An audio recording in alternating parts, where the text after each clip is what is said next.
오늘은 나와 같은 선지자를 세우리라 라는 제목으로 우리가 말씀을 한번 생각해 보겠습니다.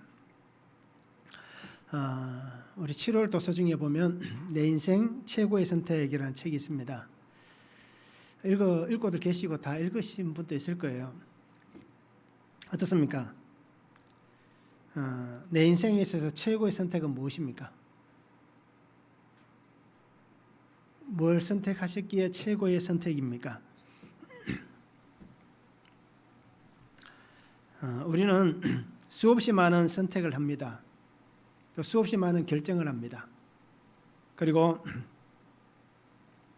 그 선택과 결정의 순간들이 지금까지 살아오시면서 분명히 많이 보내왔습니다. 그리고 또 한 가지는 앞으로 살아갈 날들이 얼마인지는 우리가 정확하게 알 수 없지만, 그러나 앞으로 살아갈 날들 속에도 수많은 선택과 결정의 순간들이 올 겁니다. 그러면 그때마다 우리는 어떻게 선택하며 어떻게 결정하시겠습니까? 내가 살아오면서 내가 이 선택은 정말 내 인생에서 최고였다 라고 여길 만한 그런 때가 있었나라는 것을 우리가 한번 생각해 보면 참 좋을 것 같습니다. 순간순간 지나오시면서 어떤 마음으로 선택하셨습니까? 그리고 어떤 마음을 가지고 결정을 하셨습니까? 악한 생각과 악한 마음을 품고 선택하고 결정하지는 않았을 거예요. 다 선하고 좋은 마음을 가지고 분명히 선택하고 결정했을 겁니다. 그러면 분명히 그 수많은 일들이 내게 있었는데 내 인생 최고의 선택이 뭘까? 라는 것을 우리가 한번 생각해 보시면 아마 어떤 것이 있나라는 것을 우리가 잘 생각해 보았으면 좋겠습니다. 그래서 저도 한번 생각을 해봤어요. 내 인생에 있어서 최고의 선택이 무엇인가, 최고의 결정이 무엇이었는가 라는 것을 생각해 보니까요, 뭐 같이 있어서 그렇게 얘기하는 건 아닙니다. 결혼을 한 게 아마 최고의 선택이었다, 결정이었다라고 생각하고 있습니다. 뭐 같이 있다고 해서 그렇게 얘기하는 것은 절대 아닙니다. 그리고 순간순간 여러 가지 길들이 있었는데 특별히 이 목회의 길을 계속해서 선택할 수 있었고 또 그렇게 결정할 수 있었던 것이 아마 하나님이 제게 주신 최고의 선택이었고 결정이지 않았나 싶습니다. 여러 번 수많은 생각들을 했습니다. 계속해서 이렇게 목회를 신학교를 가게 되면서 그 이전부터 목회를 하라는 소명을 주시는 그때부터 계속해서 이러한 선택을 했고 결정을 했는데요. 참 많은 시간을 보내왔던 것 같습니다. 그래서 중간중간 정말 제가 하나님 이 길을 선택해야 됩니까? 가야 됩니까? 라고도 계속해서 질문했었고요. 또 그 질문하면서 이것이 정말 바른 결정인가? 라고 계속해서 의문을 품기도 했습니다. 정말 하나님이 목회를 하라고 말씀하시는 그 부르심이 있었는데 혹시라도 이게 내 자의적 생각은 아니었는가? 우리가 가끔씩 그런 적 있잖아요. 기도하다 보면 자기도 모르게 그 기도에 도취되고 그 은혜에 도취되다 보면 뭐 들리지도 않은 소리가 들릴 때도 있고요. 그죠? 정반대의 소리가 들릴 수도 있고 때로는 스스로가 그러한 소리를 만들어낼 수도 있는 겁니다. 자아도취에 빠진다라는 얘기를 우리가 많이 하잖아요. 그래서 정말 하나님께서 내게 주시는 이 길이 정말 바른 길입니까? 바른 선택입니까? 바른 결정입니까? 라는 것을 끊임없이 물어봤습니다. 그러면서 그만해야겠다라는 생각을 할 때도 있었고요. 또 그러다가 또 계속 하나님께서 주신 길이기에 가야겠다라고 결정하기를 참 여러 번 했습니다. 그러면서 이렇게 길을 아직까지는 걸어가고 있습니다. 그러기에 우리 성도님들도 내가 선택하고 결정하는 수많은 일들, 그 일들이 우리가 앞으로 살아왔던 날만큼 또 살아갈 날이 분명히 있는데 내가 살아간 날 이후에 그 일들이 어떻게 기억되기를 원하시는가라는 것입니다. 그것이 나의 신앙과 또 뭐 공동체 안에서 또는 우리 가족 안에서 어떤 발자취를 남기는 삶이었는가라는 것입니다. 사람들이 나를 어떻게 기억할 것인가? 우리의 자녀들은, 우리의 믿음의 후손들은 나를 어떻게 기억할 것인가? 라는 것을 우리가 생각하면서 고민하고 선택하고 결정하는 삶이 되면 참 좋을 것 같습니다. 그래서 정말 하나님께서 내 인생 최고의 선택을 할 수 있는 그 은혜의 길. 룻은 어떻습니까? 그 어머니 나오미를 끝까지 따라온 것. 그죠? 나오미도 그죠? 룻을 매몰차게 돌려보내지 않고 그를 받아준 것. 그리고 뭐 보아스의 사건도 우리가 다 나와 있듯이 하나님께서 그 선택하게 하시고 그 길을 걸어가면서 그 인생에 있어서 최고의 순간을 맞게 하시는 그 일들이 우리에게도 분명히 있을 것인데 우리가 어떻게 이 길을 걸어왔다라고 평가받는 것이 좋은지를 우리가 한번 깊이 있게 생각해 볼 수 있는 시간들이 되면 좋을 것 같습니다. 그래서 내 인생의 최고의 선택은 하나님이 말씀으로 믿음 안에 선택하게 하셨습니다. 그 길을 걸어갈 수 있는 은혜를 주셨습니다. 라고 고백할 수 있는 그런 우리의 삶이 되면 참 좋겠습니다. 오늘 말씀을 보시면 하나님은 미디안 땅에서 이 나그네로 40년간 살던 모세를 하나님의 백성들을 위해서 지도자로 부르십니다. 그런데 오늘 성경에 보니까 스데반이 얘기하는 일들을 보니까 모세는 백성들이 자신을 거절했던 것을 잘 압니다. 그래서 백성들이 거절했던 이 모세를 하나님은 선지자로 세우고 있습니다. 그러면서 광야 40년 동안 기사와 표적을 행하셨다라고 그렇게 말씀합니다. 그러면서 오늘 성경 후반부에 보니까 어떻습니까? 모세에게 복종하지 않던 백성들, 그 마음이 애굽을 향하여서 우상 숭배를 하던 백성들은 결국 하나님에게서 버림을 받는, 하나님에게서 외면을 받게 된다라고 그렇게 말씀을 하고 있습니다. 그래서 나와 같은 선지자를 세우리라라고 말씀하시는데요. 첫 번째는 소명자를 세우십니다. 30절에서 34절에 말씀합니다. 40년이 참에 천사가 시내산 광야 가시나무 뜰기 불꽃 가운데서 그에게 보이거늘 모세가 그 광경을 보고 놀랍게 여기 알아보려고 가까이 가니 주의 소리가 있어 나는 내 조상의 하나님 즉 아브라함과 이삭과 야곱의 하나님이라. 모세가 무서워 감히 바라보지 못하더라. 주께서 이르시되 내 발에 신을 벗으라. 내가 서 있는 곳은 거룩한 땅이니라. 내 백성이 애굽에서 괴로움을 받음을 내가 확실히 보고 그 탄식하는 소리를 듣고 그들을 구원하려고 내려왔노니 이제 내가 너를 애굽으로 보내리라 라고 말씀합니다. 하나님은 모세를 택하셨습니다.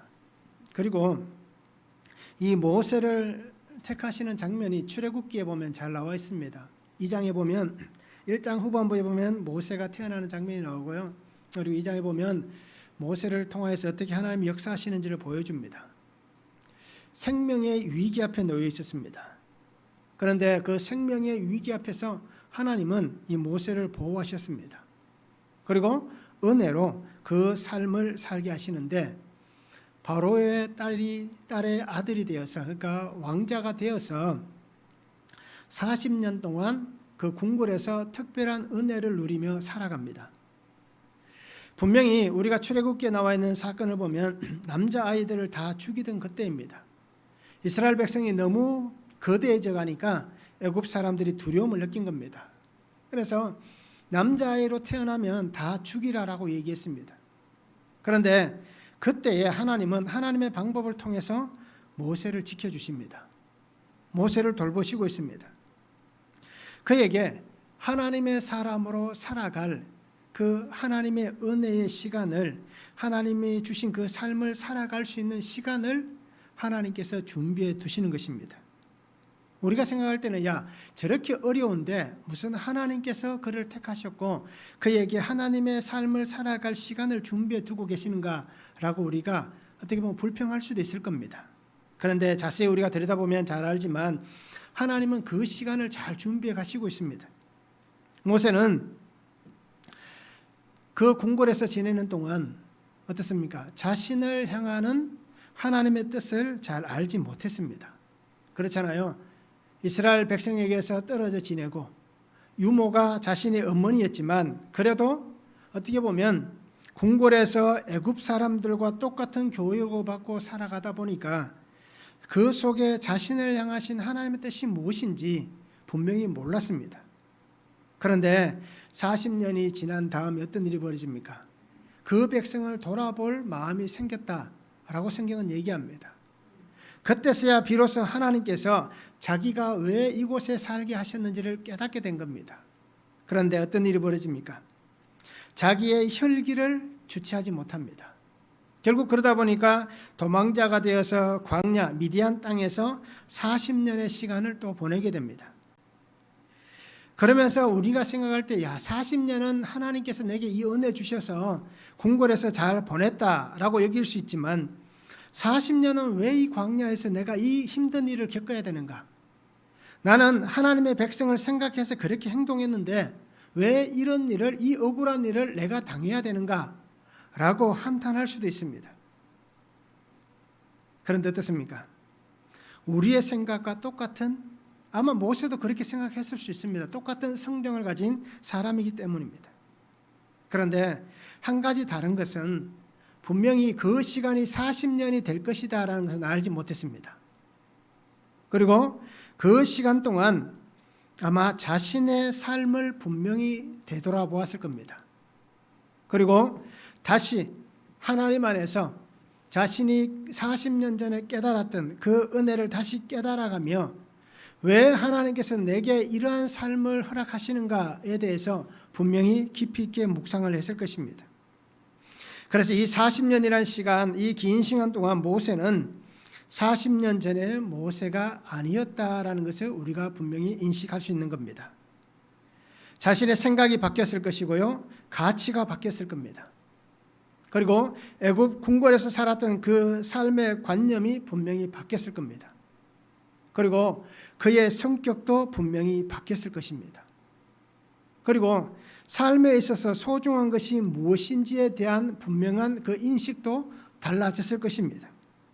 그래서 하나님은 이 혈기왕성한 모세를 40년이란 미디안 광야에서의 삶을 통하여서 하나님께서 원하시는 하나님의 그 모습으로 이 모세를 새롭게 빚어가고 있다라는 것을 우리가 성경을 통해서 우리가 볼 수가 있는 것입니다. 자신의 삶의 길을 인도하시는 분이 내가 아니라 바로 하나님이다라는 것을 깨닫게 하신 것입니다. 그리고 어떤 상황에서든지 나의 생명은 내 것이 아니라 내가 노력하고 내가 애쓴다고 해서 나의 생명을 지켜내는 것이 아니라 하나님께서 생명을 주시고 평안의 은혜를 주셔야만 내가 이 생명을 유지하여서 하나님이 주신 삶을 살아갈 수 있다라는 것을 분명히 깨달았을 것입니다. 그런데 어떻습니까? 그 깨달음이 있었음에도 불명하고 우리는 분명히 또 한 가지 생각할 것은 나의 삶이 여전히 광야에 있다라는 것입니다. 편안하고 좋은 삶을 살았던 모세가 이 광야에서 양을 치고 있는 것이 그의 현실입니다. 그러면 오늘 우리는 어떻습니까? 이 삶 때문에 비통함을 느낄 수도 있는 것입니다. 왜 나는 이렇게 살아야 되는가라는 비통함을 분명히 가지고 있습니다. 아마 모세도 우리와 똑같은 마음이기 때문에 그러한 생각이 있었을 겁니다. 그런데 그 시간 안에 하나님은 찾아와 주셨습니다. 하나님의 시간이 얼마인지는 알 수 없었지만 그러나 하나님은 40년이라는 시간이 되었을 때에 하나님께서 모세를 찾아와 주신 겁니다. 그러면서 오늘 성경에 보니까 어떻습니까? 출애굽기에 나와 있는 말씀과 똑같습니다. 시내산 광야 가시나무 뜰기 불꽃 가운데서 그를 만나 주셨습니다. 이것이 하나님의 은혜이고 하나님이 소명자로 이 모세를 부르시는 것, 그 은혜를 분명히 볼 수가 있습니다. 모세는 그 광야 긴 시간 동안 지나면서 이러한 일을 한 번도 경험해 보지 못했습니다. 떨기나무는 우리가 알듯이 그냥 한번 불이 확 붙으면 사라지는 떨기나무입니다.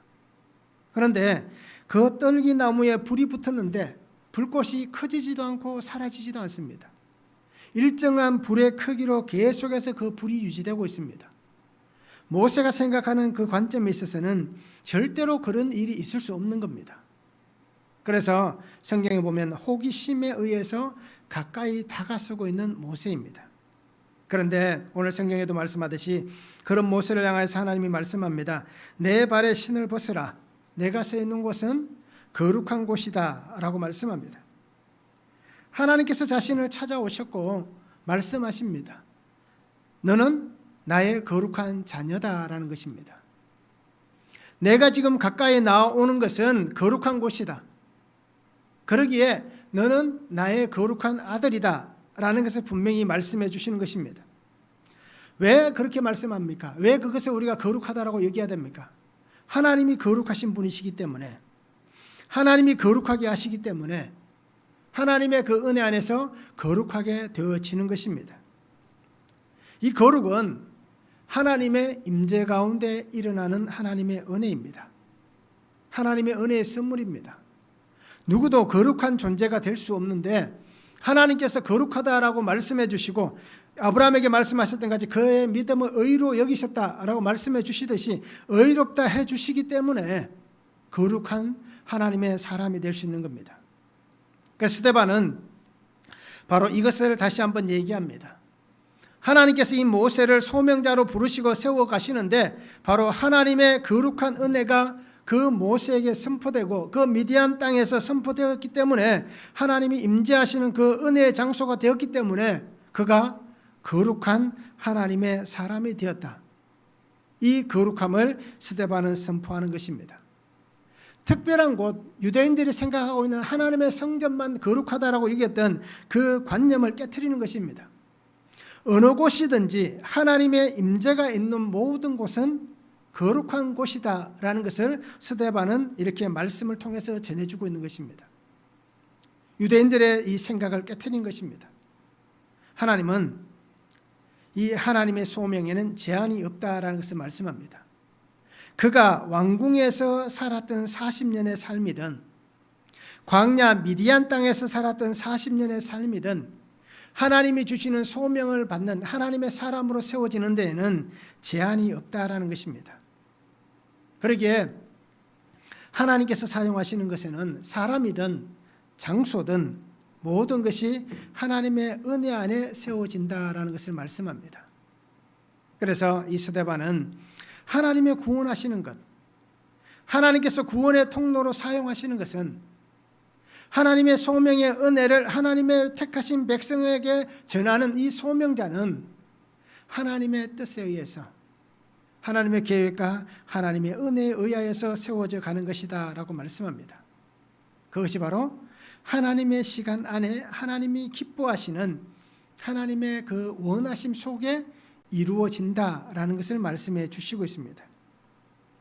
그러기에 오늘 하나님은 하나님의 시간 안에 이 하나님께서 모세를 하나님의 특별한 사명을 위해서 세웠다라고 그렇게 말씀을 전하고 있고 또 이 모세를 하나님이 세우셨듯이 바로 여러분에게 보여졌던 그 예수 그리스도께서 여러분에게 하나님의 세우신 하나님의 소명자였다. 하나님의 사명을 가지고 이 땅에 오신 분이었다라는 것을 분명히 말씀을 전하고 있는 것입니다. 말씀을 한번 적용해 보시기 바랍니다. 하나님의 특별한 소명, 사명을 받은 삶을 나는 지금 살아가고 있는가라는 것입니다. 하나님이 내게 소명을 주십니다. 사명을 주십니다. 나를 하나님의 자녀로 부르셨다면 하나님은 내게 하나님의 일을 맡기시는 겁니다. 그러면 정말 나는 그 삶을 잘 살아가고 있는지 말씀을 하면 적용해 보면 좋을 것 같습니다. 부르시는 그 음성을 분명히 들었습니다. 그러면 우리는 하나님의 뜻을 잘 분별해서 순종을 하고 있는가라는 것입니다. 내 고집으로 또는 나의 가치관으로 또는 내가 가지고 있는 어떤 철학을 가지고 하나님의 말씀을 순종하지 못하는 그러한 삶은 아닌가라는 것입니다. 그렇게 하나님의 음성을 내가 듣고 말씀을 매일매일 우리가 묵상한다면 이 말씀을 묵상하면서 내게 주시는 이 하나님의 뜻을 잘 분별해서 정말 내가 순종을 하고 있는지 말씀을 우리가 한번 적용해 보면 좋을 것 같습니다. 두 번째는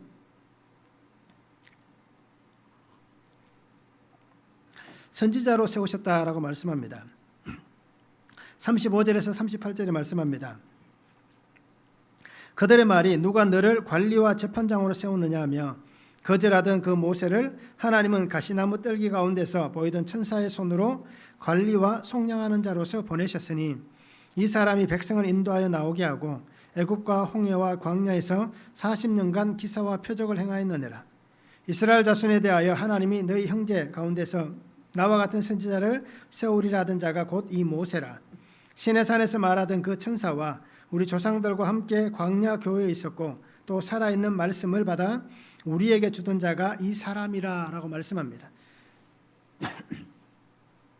스데반은 이스라엘 백성들이 거절하던 이 모세를 하나님은 백성들을 구원할 속량자로 보냈었다라고 말씀을 합니다.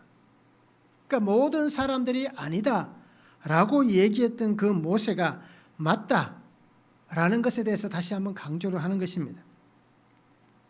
출애굽기 2장 14절에 보면 그가 이르되 누가 너를 우리를 다스리는 자와 재판관으로 삼았느냐 내가 애굽 사람을 죽인 것처럼 나도 죽이려느냐 모세가 두려워하여 이르되 일이 탈로 되었도다라고 얘기합니다.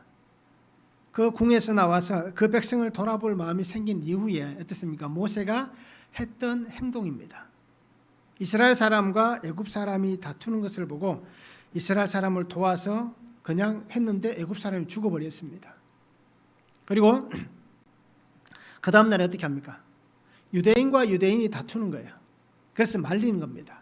어떻게 형제끼리 이렇게 다투느냐 하지 마라 라고 얘기했는데 어떻게 얘기합니까? 내가 어제 애굽 사람 죽인 같이 오늘 또 나를 죽이겠느냐 죽이려고 하느냐 라고 얘기합니다. 그래서 어떻습니까? 오늘 말씀 나눈 것 같이 이 사람은 우리와 함께할 사람이 아니다. 이 사람은 우리의 지도자로 인정할 만한 사람이 아니다 라고 얘기하는 것과 똑같습니다. 그래서 출애굽기 4장 1절에 보면 모세가 대답하여 이르되 그러나 그들이 나를 믿지 아니하며 내 말을 듣지 아니하고 이르기를 여호와께서 내게 나타나지 아니하셨다라고 얘기합니다. 그러니까 하나님의 소명을 받는 자리에서 시내산에서 이 모세가 하나님 앞에 대답하는 장면입니다. 하나님이 나를 보내시지만 그들이 내 말을 듣지 않을 것입니다. 나를 인정하지 않을 것입니다. 그러면서 하는 얘기가 뭐냐면 하나님께서는 너 같은 사람에게 나타날 분이 아니다 라고 얘기하는 것입니다. 그 속에는 뭐가 있습니까? 모세가 했던 이 예전의 행동 그리고 심지어는 아마 그 이전까지도 다 거슬러 올라갑니다. 애굽 궁궐에서 살면서 그렇게 왕자로서 백성들과 상관없는 삶을 살았던 너 같은 사람에게는 하나님은 나타나지 않는다라고 얘기하는 것입니다. 그래서 출애굽기 4장 13절에 보면 모세가 이르되 주여 보낼 만한 자를 보내소서라고 얘기합니다. 그러니까 모세도 자기의 이제 위치를 잘 아는 겁니다.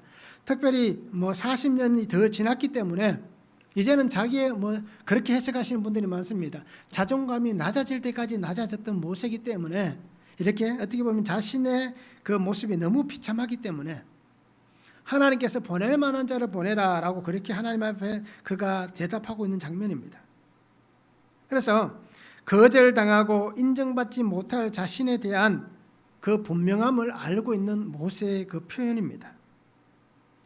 어떻게 보면 애굽의 왕자의 신분일 때도 그 백성들에게는 인정을 제대로 받지 못했습니다. 그런데 40년이 지나서 어떻게 보면 광야의 삶을 살았잖아요. 행색이 옛날 같지는 않잖아요. 결국 이 얘기를 우리가 이렇게 참 어떻게 보면 너무 비참하게 얘기한다라고 얘기할 수 있지만 어떻게 보면 거지와 같은 꼴을 하고 오는 사람을 왕자의 모습을 할 때도 인정하지 않았는데 거지와 같은 꼴을 가지고 40년 만에 광야에서 돌아온 나를 하나님 누가 인정해 주겠습니까? 라고 그렇게 얘기하는 모세입니다. 그런데 하나님은 어떻습니까? 이 모세를 하나님은 선지자로 세우셨습니다. 스데반은 하나님께서 이 모세를 선지자로 세웠다라고 얘기하고 있습니다. 하나님의 약속, 하나님의 은혜를 완성하기 위해서 하나님은 하나님의 역사하시는 그 통로로 이 모세를 하나님의 선지자로 세우시고 있는 것입니다. 스데반은 분명하게 얘기합니다.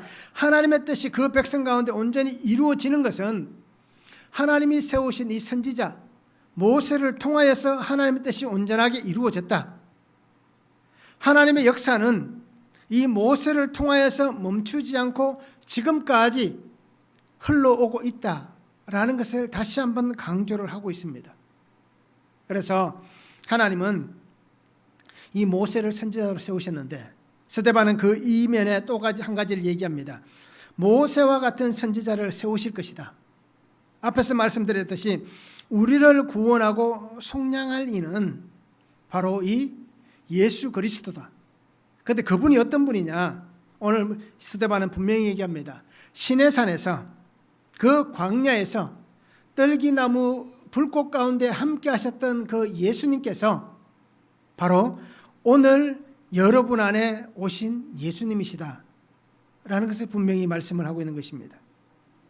하나님의 독생자이신 예수 그리스도가 하나님께서 모세를 만나는 그 순간에도 함께 하셨고 또 그에게 나타나실 때도 함께 나타나셨고 말씀하실 때도 함께 말씀하셨던 그 주님께서 오늘 모세와 같은 선지자를 오늘 우리 가운데 보내셨는데 바로 그가 하나님의 보내신 자, 하나님의 속량하시고 구원하시는 이 땅에 독생자로 오신 예수 그리스도이시다. 그가 우리 가운데 찾아와 주셨고 그가 우리에게 은혜를 주셨다라는 것을 스데반은 이 모세와 같은 선지자를 우리에게 세웠다라는 이 말 속에 분명히 증거를 하고 있는 것입니다.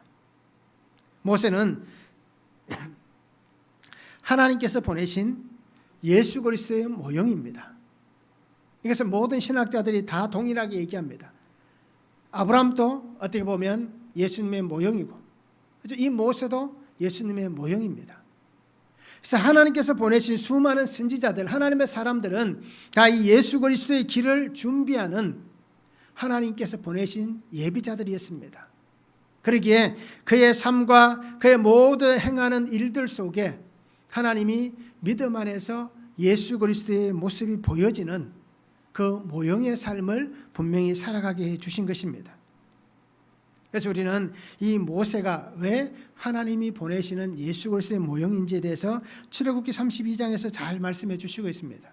특별히 32절에 보면 그러나 이제 그들의 죄를 사하시옵소서 그렇지 아니하시오면 원하건대 주께서 기록하신 책에서 내 이름을 지워버려 주옵소서라고 얘기합니다.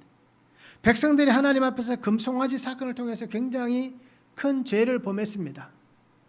그래서 하나님께서는 굉장히 진노하셨고 이 백성을 다 쓸어버리고 너를 통해서 새롭게 시작하겠다 라고 말씀하셨는데 모세가 한 얘기가 뭡니까? 하나님 그렇게 하시면 안 됩니다. 하나님께서 이 백성을 용서해 주셔야 됩니다. 즉 하나님 앞에서 백성의 중보자로서 모세가 하나님 앞에 기도하는 장면입니다.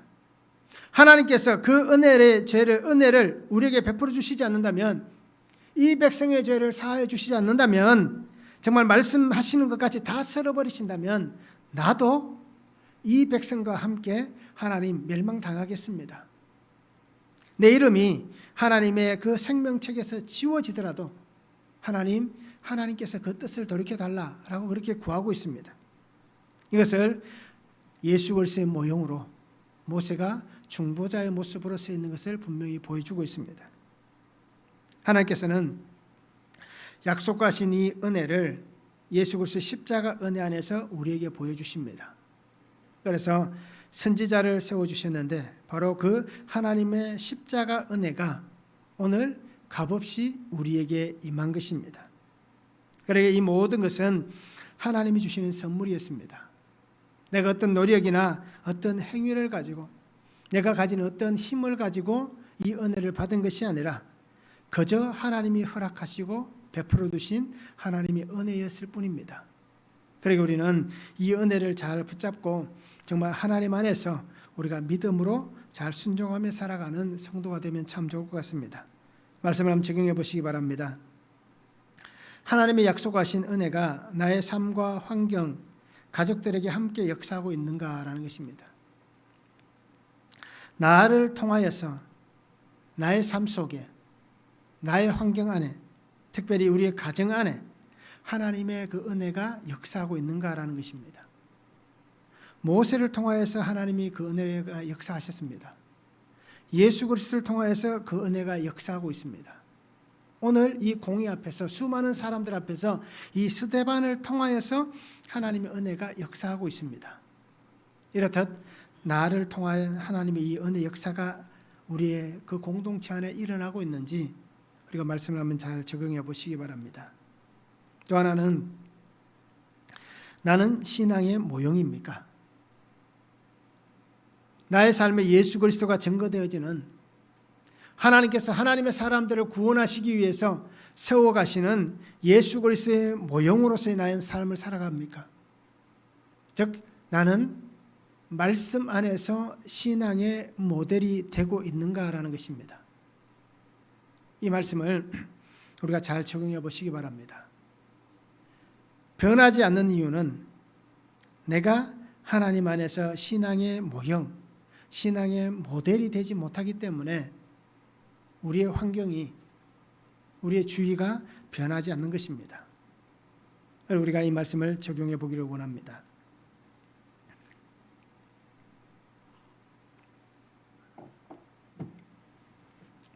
세 번째는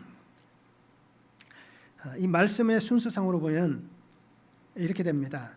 하나님의 징계가 있다라는 것입니다. 그래서 오늘 성경에 보면 바벨론으로 옮기신다라는 표현이 나옵니다.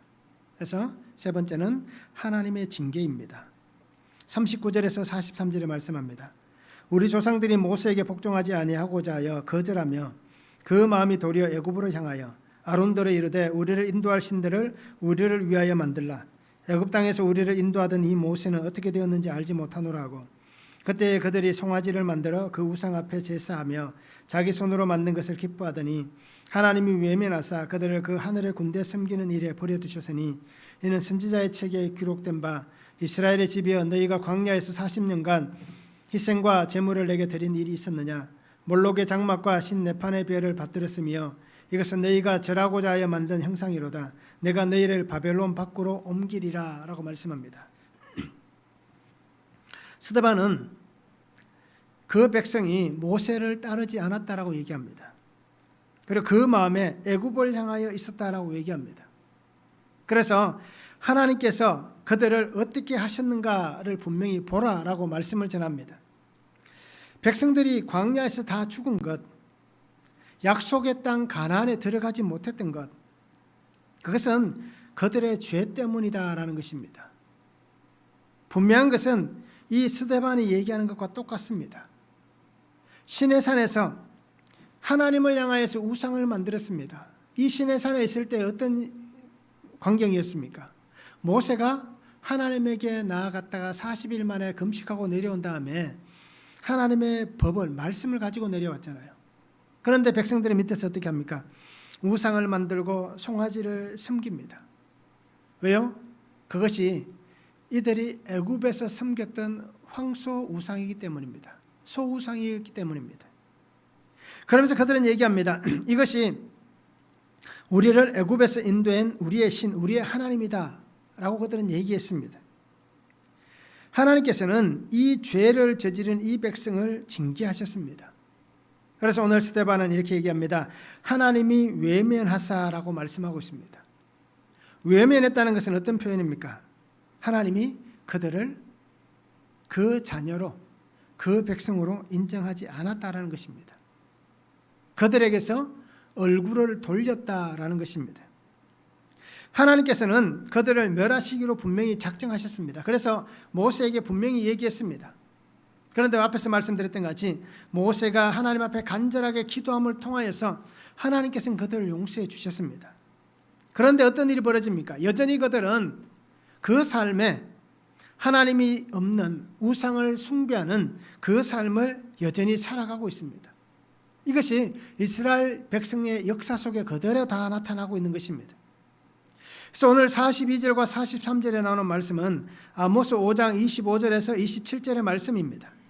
이스라엘 족속이 너희가 40년 동안 광야에서 희생과 소제물을 내게 드렸느냐? 너희가 너희 왕 식국과 기운과 너희 우상들과 너희가 너희를 위하여 만든 신들의 별 형상을 지고 가리라. 내가 너희를 다메섹 밖으로 사로잡혀 가게 하리라. 그의 이름이 만군의 하나님이라 불리우는 여호와께서 말씀하셨느니라 라고 말씀합니다. 오늘 성경에서 분명히 얘기합니다. 몰록의 장막에 들어가신 네판의 별을 섬겼다라고 얘기합니다. 그러니까 하늘에 1월 성신을 섬기고 자기의 자식을 불 가운데 던져놓는 인신제사를 드리는 이 악한 우상을 섬기는 그들의 삶입니다. 그런데 오늘 아모스에는 다메섹 밖으로 쫓아낸다라고 말씀하시는데 오늘 성경은 바벨론으로라고 얘기하고 있습니다. 이것은 이스라엘 역사가 유다의 멸망이 바벨론에 의해서 멸망을 당했습니다. 그렇게 그 역사를 아는 스데반은 그 백성들에게 모두가 알고 있는 그 패망의 때를 다시 한번 되짚어주는 것입니다. 그래서 다메섹을 바벨론으로 바꾸어서 이 스데반이 말씀을 전하고 있는 것입니다. 그러니까 우리가 왜 멸망을 당했는지, 왜 바벨론에게 멸망을 당했는지 잘 압니다. 그 결국은 우상 숭배 때문이었다라는 것입니다. 그런데 그 우상이 어떻습니까? 애굽에서도 우상을 섬겼지만 그 광야에서도 하나님이 건져주신 구원하신 그 은혜가 있는 그 순간에도, 하나님의 말씀이 선포되고 하나님의 은혜가 선포되는 그 순간에도 그들은 우상을 섬기고 하나님을 떠나 있었던 것입니다. 그런데 그 삶이 그곳에서 멈춘 것이 아니라 광야 40년 동안 계속했습니다.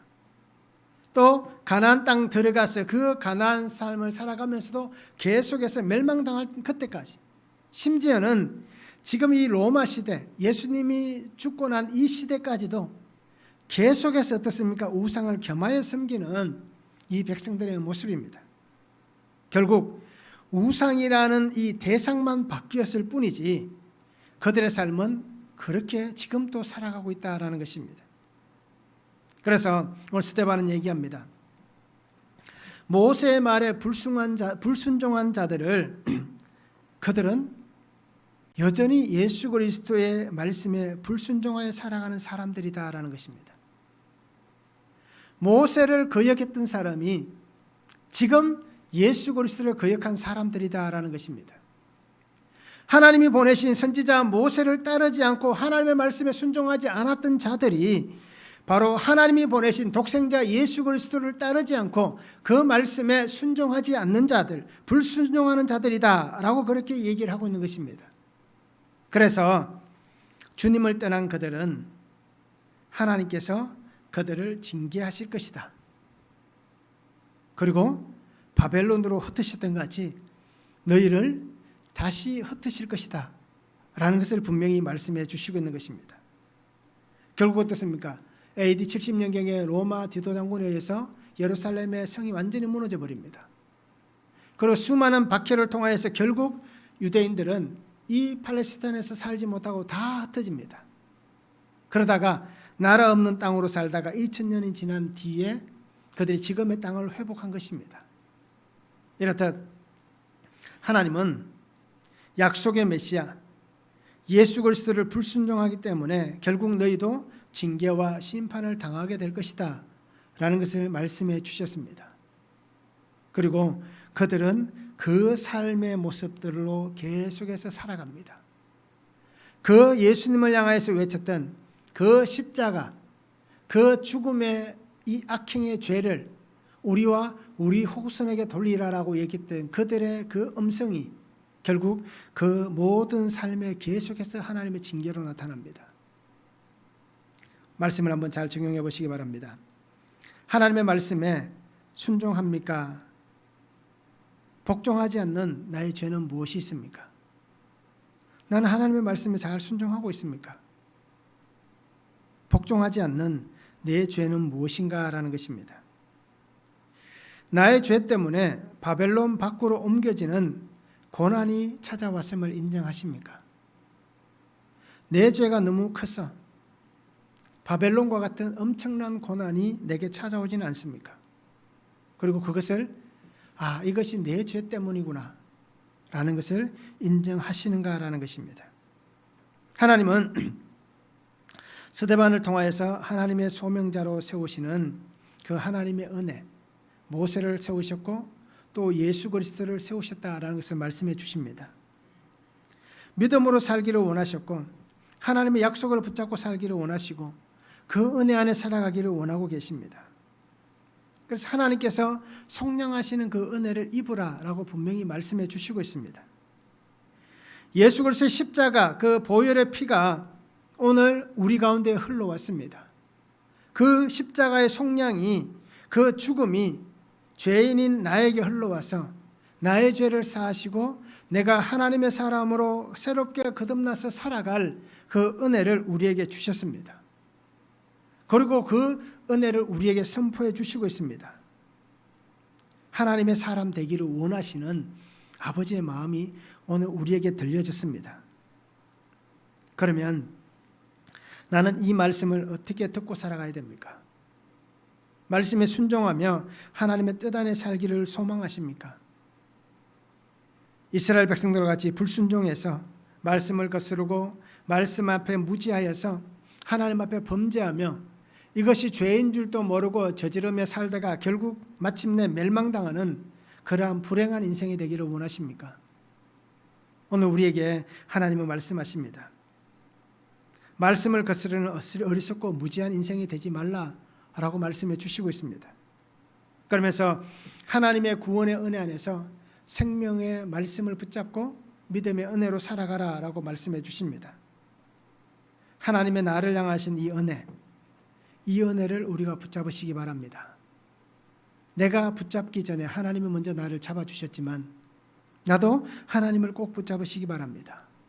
그래서 말씀에 붙어서 정말 우리의 삶이 하나님께서 우리의 삶에 역사하시는 대로 우리에게 유혹과 고난과 또는 심판과 같은 어려운 징계와 같은 힘든 일들이 생겨난다 할지라도 말씀을 꼭 붙잡고 하나님 내게 주신 그 삶을, 성도로서의 삶을 잘 살아갈 수 있기를 원합니다. 그래서 어떠한 환경이 생겨난다 할지라도 절대로 하나님에게서 떨어져 나가는 불행한 인생이 되지 않기를 원합니다. 그래서 우리가 에스겔의 말씀같이 피투성이가 되더라도 하나님의 말씀에 붙어 살아가는 귀한 성도의 삶이 되었으면 참 좋겠습니다. 그래서 오늘 우리에게 주시는 이 말씀을 우리가 잘 기억하여서 하나님의 거룩한 하나님의 영적 후사들이 되는 그러한 복을 우리가 함께 누렸으면 참 좋겠습니다. 기도하시겠습니다. 사랑의 아버지 하나님 감사합니다. 오늘도 귀한 시간 은혜 가운데 역사해 주시고 말씀하여 주심에 감사를 드립니다. 하나님께서 내게 주신 은혜, 이 은혜를 우리가 잃어버리지 않게 하시고 어리석고 무지하여서 하나님의 말씀을 정말 우리가 듣지 못하고 깨닫지 못하고 떨어져 나가는 인생이 되지 않도록 주님 말씀을 들려주시고 깨닫게 하시고 나의 안에 찾아와 주시고 역사해 주셔서 하나님의 거룩한 씨가 나의 속에 자라나서 거룩한 하나님의 아들, 딸로서 이 땅에서 하나님의 세우신 그 소명을 가지고 하나님의 사명을 가지고 살아가는 귀한 성도의 삶이 되도록 주님 은혜를 다하여 주시옵소서. 오늘도 말씀을 통하여서 내게 주시는 이 귀한 생명의 말씀을 잘 붙잡게 하시고 어떤 환경 속에서든지 아버지 하나님 말씀만 붙잡고 살아가는 귀한 주의 자녀의 삶이 되도록 주님 역사하여 주시옵소서. 함께 하실 하나님을 기대합니다. 우리의 삶에 항상 주께서 말씀하시는 그 은혜의 풍성함에 놀라운 일들이 일어나게 하여 주시옵소서. 감사를 드리며 예수 그리스도 이름으로 기도하옵나이다. 아멘.